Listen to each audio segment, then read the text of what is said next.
Silakan. Assalamualaikum warahmatullahi wabarakatuh.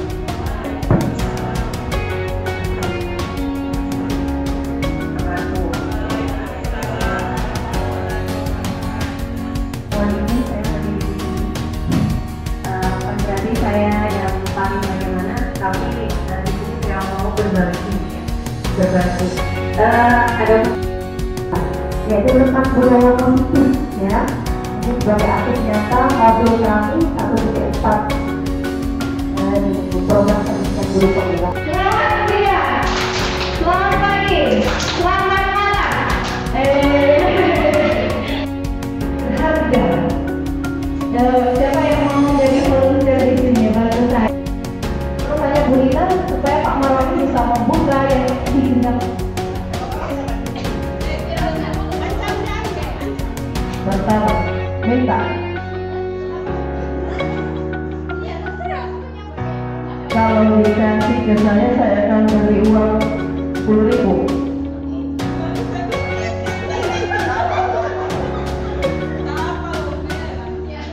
Kalau begitu, saya tweeting.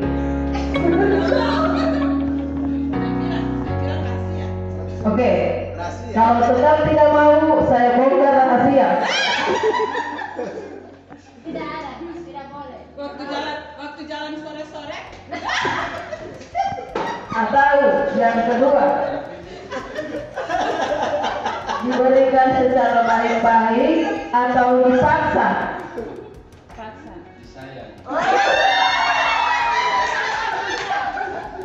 Oke, tapi kasih dulu kertasnya. Terserah Pak Marwan, bagaimana? Oke, kertas dulu.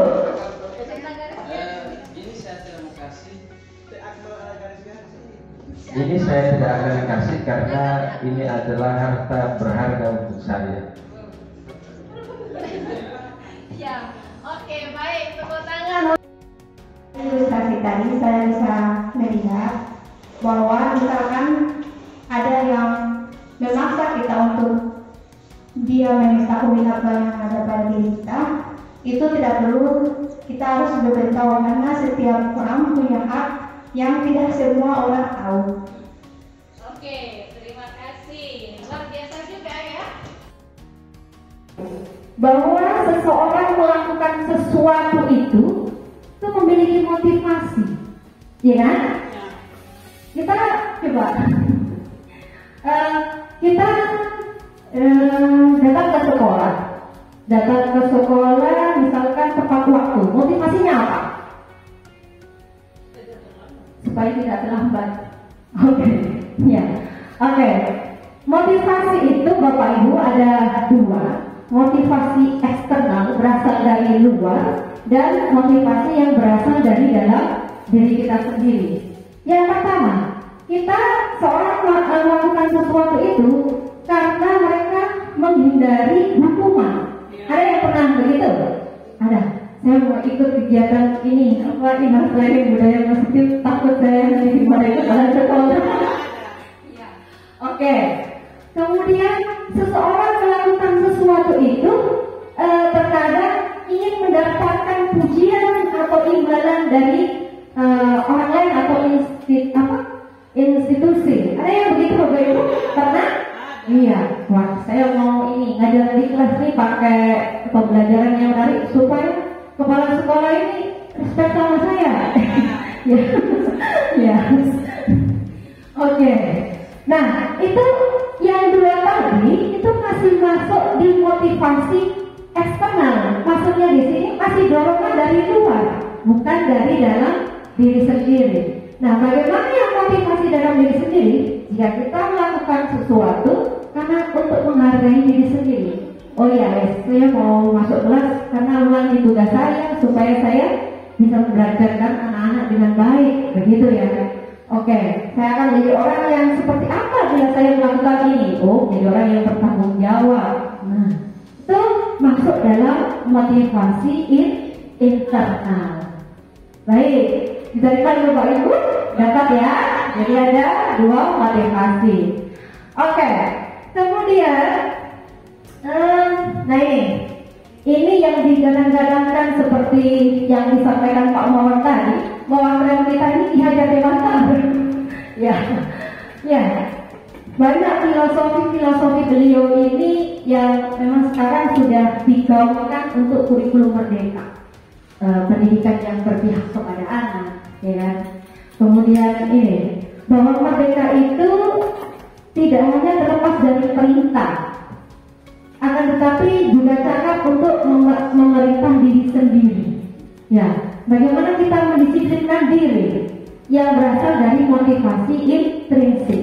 Oke, saya mau masuk ke sekolah sesuai tepat waktu karena saya mau menghargai diri sendiri. Namanya merdeka. Ya, bukan karena dipaksa oleh orang lain. Oke, baik, lanjut. Nah ini dihukum oleh penghargaan. Kan tadi itu ya, orang melakukan sesuatu ada 3 hal ya. Karena hukuman, karena ingin dihargai, karena diri sendiri ya.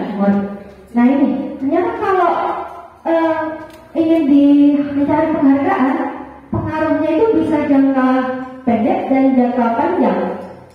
Mungkin jangka pendeknya, oke, karena saya mau melakukan sesuatu karena saya akan bisa misalkan mendapatkan uang. Tetapi orang yang memberikan uang itu tadi kalau terus menerus, ya dia juga dihukum sendiri kan. Terus orang yang ini yang akan melakukan sesuatu itu karena apa? Misalkan ingin mendapatkan uang, jadi kalau tidak mendapatkan uang dia tidak akan mau melakukan hal tersebut. Nah, itu kalau penghargaan. Penghargaan bisa menghukum tidak efektif, yang merusak hubungan juga.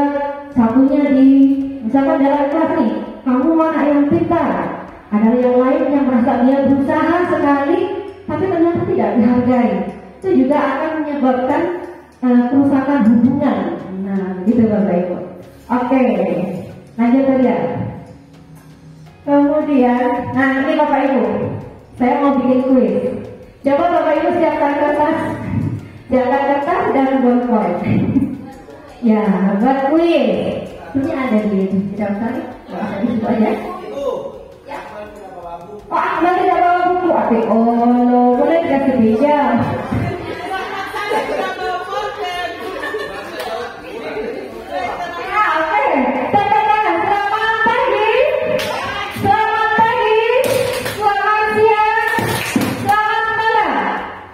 Good. Oke. Menurut Bapak Ibu. Tidak, tulis saja yang manual. Nanti ditunjukkan jawabannya. Setuju? Apa? Betul benar. Sudah? Tulis di kertasnya nomor 1, misalkan nomor 1. Itu jawab. Oke. Ya. Untuk ini itu mau memilih sanksi atau hukuman. Oke, saya bacakan ya. Mencatat 100 kali dalam buku dengan kalimat saya tidak akan terlambat lagi karena terlambat sekolah. Ini termasuk sanksi, konsekuensi atau hukuman. Menurut Bapak Ibu, ini salah satu. Ya, tulis saja. Menurut Bapak Ibu apa?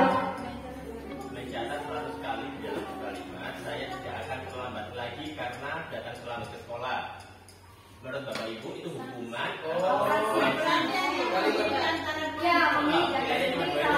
Itu hukuman konsekuensi.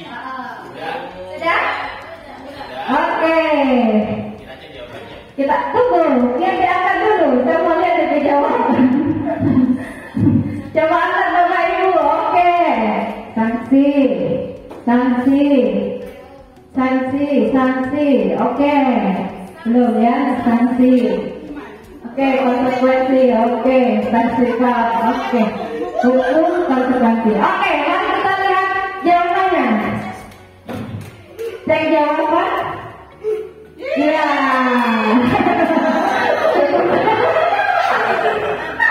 Satu poin buat Bumi. Lanjut, yang kedua. Jadi mencatat 100 kali. Maksudnya menulis kalimat saya tidak akan terlambat lagi dalam buku jumlahnya 100 karena dia terlambat sekolah. Hukuman. Ya.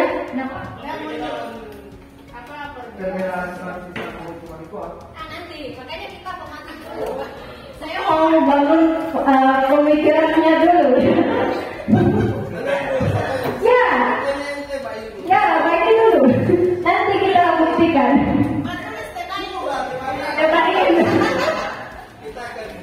Oke, lanjut. Yang kedua.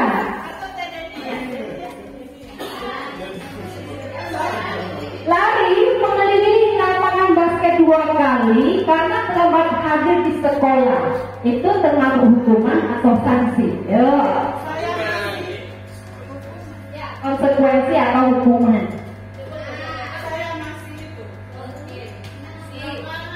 Sanksi, hukuman. Oke. Apa lagi? Belajar masih mau pikir kalian nih ya.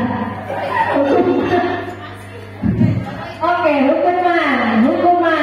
Ya, oke. Baik, mari kita lihat. Survei membuktikan.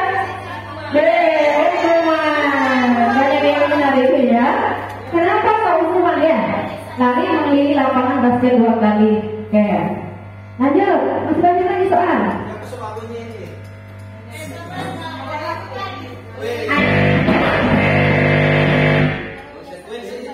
Membersihkan kertas yang dibuatnya di meja tulis, konsekuensi apa hukuman?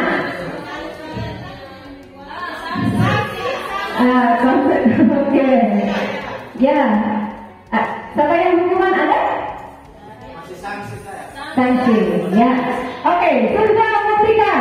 Ya, sanksi. Tujuh. Oke, sembunyikan itu. Sembunyikan dulu itu. Oke, lanjut. Masih ada nih pertanyaan. Murid diminta untuk push up 15 kali karena tidak menggunakan masker. Ya, apa ini? Hukuman atau konsekuensi? Hukuman. Sanksi. Hukuman. Oke, coba sudah membuktikan. Coba. Ya. Mohon maaf, dari ilustrasi tadi dapat disimpulkan bahwa ketika kita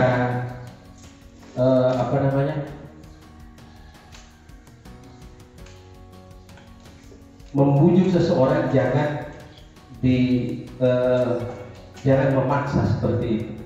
Misalnya ada suatu kasus dan kasus itu kita harus tangani, maka kita jangan memaksa siswa itu untuk harus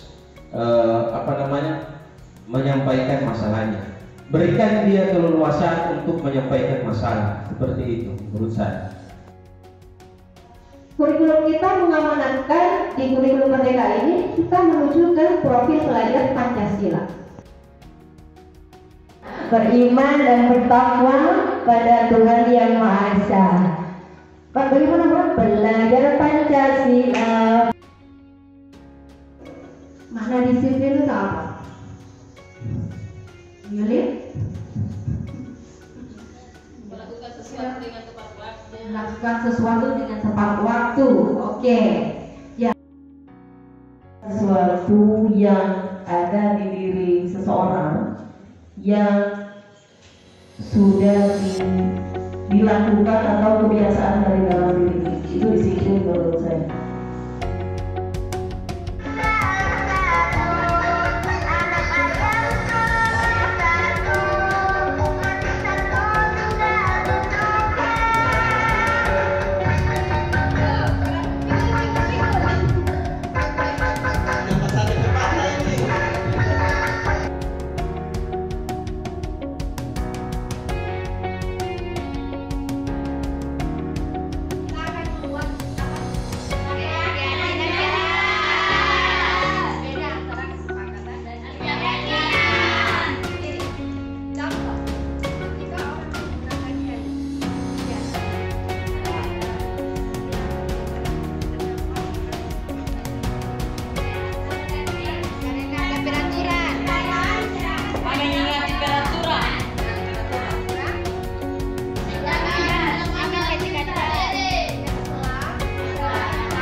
Selain saya selaku calon guru penggerak, pembuatan keyakinan kelas juga diikuti oleh wali kelas dan juga guru BK.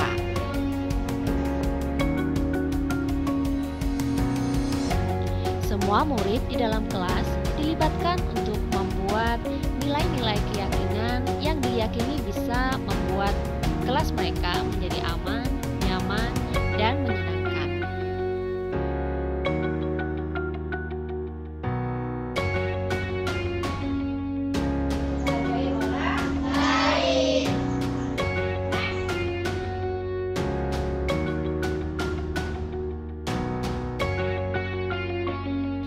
Setelah kami melakukan in-house training tentang budaya positif kepada rekan-rekan guru di sekolah, mereka mulai menerapkannya. Seperti contoh pada guru olahraga, biasanya dia sering melakukan hukuman, namun pada saat ini guru olahraga tersebut melakukan posisi kontrol sebagai pemantau, yaitu dengan memberikan konsekuensi bagi siswa yang tidak memakai seragam olahraga dengan berjalan keliling lapangan.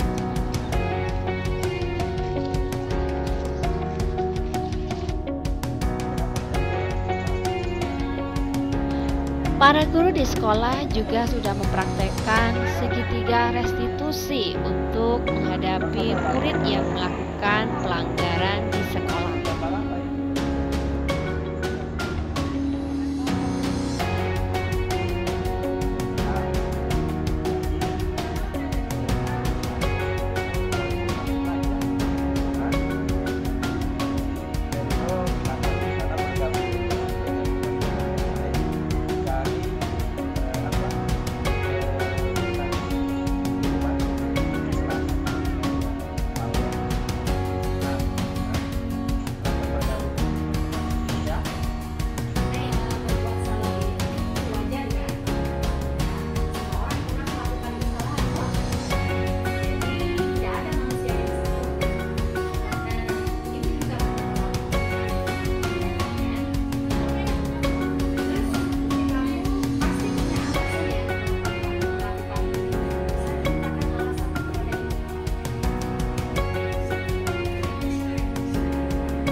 Pertama adalah awalnya kegiatan pembelajaran di lingkungan SMP Negeri 2 Dukupi sudah cukup bagus, tetapi ketika ada mengikuti kegiatan kemarin tentang budaya-budaya positif, alhamdulillah kegiatan pembelajaran lebih baik.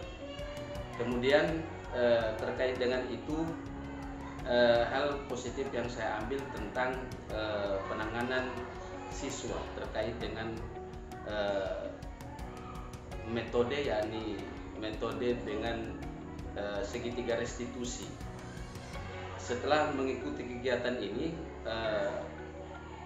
tentang segitiga restitusi, ternyata memiliki hasil positif untuk siswa, karena di dalam penanganan masalah ketika kita menggunakan segitiga restitusi ini sangat baik. Karena tiga hal ini, yang pertama adalah memvalidasi masalah, dan akhirnya dan terakhir meyakinkan kepada siswa untuk kembali ke kelompoknya masing-masing, sehingga masalah yang dihadapi oleh siswa ketika kita menggunakan segitiga restitusi ini dapat terpecahkan dengan sebaik mungkin. Ini mungkin refleksi dari saya sebagai guru BK. Assalamualaikum warahmatullahi wabarakatuh. Assalamualaikum warahmatullahi wabarakatuh. Nama saya Adrian Bumude dari kelas 91.